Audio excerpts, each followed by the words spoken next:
Good morning guys, tara kain po tayo. Ang almusal ko po ay pares mami. Ayan po guys. Saka sinangag.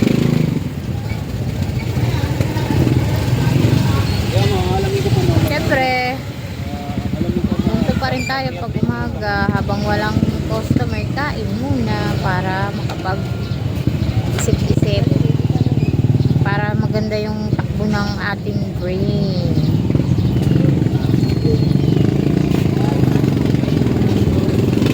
Minsan kasi pag hindi ako nakakapag-almusal, ang nangyayari pagdating sa kwentahan, namamali ako, kaya kailangan ko munang kumain.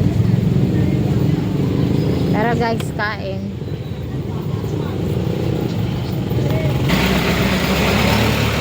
Kape yan guys.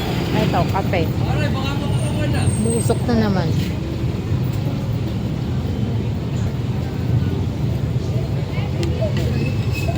Sabi init.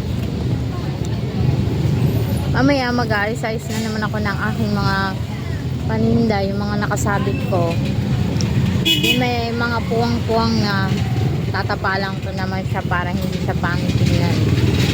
Kasi pagka yung halimbawa sa isang rolyo ng ipit, isang ganyan, may bumili tapos may siwang na siya, parang hindi na siya maganda tingnan. So kailangan natin lagyan ng pwede nating lagyan ng ibang ipit na kasing price din.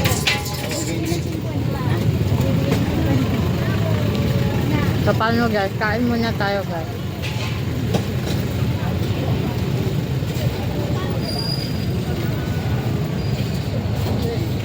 In fairness, masarap din yung pares man.